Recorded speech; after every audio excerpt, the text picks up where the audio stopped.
of one Donald Trump.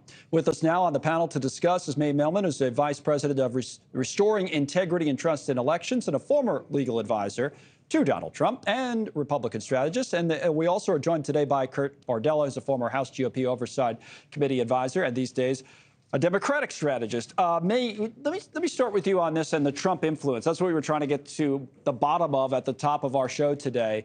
He's in for Jordan. Does that mean race over? How do you see it? It does not mean race over. I think that the crowd that was already inclined to like Jim Jordan is boosted, I guess, by Trump's nomination. But Jordan already had that crowd. So the crowd that Jordan does not have are the more moderate members, people who live in districts that vote for Biden. And I think in those cases, a Trump endorsement actually makes them probably a little bit more nervous. Jim Jordan maybe used to be more of a loose cannon, but he did support Kevin McCarthy. I think that he's somebody that the membership could trust. But if you live in a Biden district, do you really want your member of Congress voting for Trump's preferred speaker? I don't know. I was laughing as you were saying that. I don't mean to, but it's just that would be funny if my title was former loose cannon. That's what Jim Jordan, ex-loose cannon. He used to be, but now he's not anymore. Let me show you something, Kurt, which I think is interesting because we have to remember who the audience is, right? And when these situations come up. And, a lot of people talk about who has Trump endorsed in the past and how have they gone. So we'll put up on the screen some of the candidates that he's endorsed. He's made 26 Senate endorsements, and he's picked up 17 wins in that time. So success rate, 65%. He's made 161 House endorsements, 140 wins. So he's been very successful in the House, 87%. But, of course, Kurt, his audience then has been voters. This time it's politicians. Does that matter? I mean, how do you see the Trump influence and what's going on? Yeah, it does matter because this is an inside baseball game. This is one of those times where a lot of the internal machinations of the Republican conference will happen behind closed doors or on secret ballots, and a lot of horse trading will be going on, a lot of individual conversations and side conversations that aren't in the public.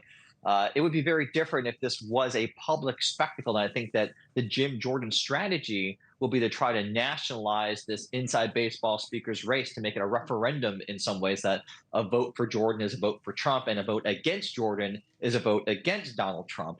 That's tough to do with these type of things. Again, Steve Scalise has been in leadership for a long time. He has an entire team that is used to this type of inside baseball wheeling and dealing. And so he has a tactical advantage right now. It'll be interesting to see if Jim Jordan's able to really use the Donald Trump endorsement to broaden out this conversation so that it mirrors what you see in kind of that conservative right-wing media sphere. If he's able to do that, he can gain some ground. But that's an uphill climb because, again, this is a lot of inside baseball kind of stuff. It is inside baseball. It's also happening, though, with the backdrop of the presidential race, right, for next year. So let me try to bring that up because one of the things, Mae, and you know this from working along or working for Donald Trump in some capacity, once he's out there, he can really suck up the oxygen and be the only thing that people are talking about. And, we're largely doing that this week, whether it's a civil trial, whether it's his influence on this race. So let me put up something Nikki Haley, who's one of many running against him, had to say. And I'm quoting Nikki Haley: Democrat leadership brought us this chaos, but we can't beat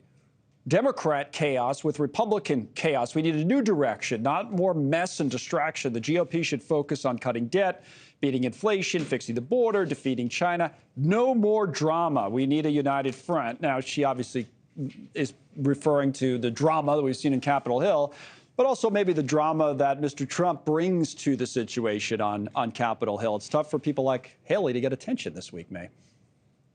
Yeah, I think that it was a little bit too vague of a criticism to actually land. We're well familiar with the personality complaints of Donald Trump, but is she trying to attack Matt Gaetz? What is she talking about? Now, I think that there was a real opportunity here. Every single coalition of 222 people is going to have dissent, is going to have people who go to the media, is going to have people who want to fundraise. Like, this is normal. The Democrats have the squad, and how do you keep the squad in line? You need a leader at the top who people are scared of, who people respect, who people think that he's going to help fund their race, he's going to tip their race. And so I think with the Democrats, you do have Nancy Pelosi in the House side wrangling people. And what Nikki Haley should have said is that Trump let this happen. I mean, these are just 8 people who are Trump supporters. He could have prevented chaos from happening, but he didn't. And that lack of a leader, that's painful for us. So it was just, I don't know, I think a little too scattered. Thank you for watching. Go to newsnationnow.com to find News Nation on your television provider. And don't forget to click the red subscribe button below to get more of News Nation's fact-driven, unbiased coverage.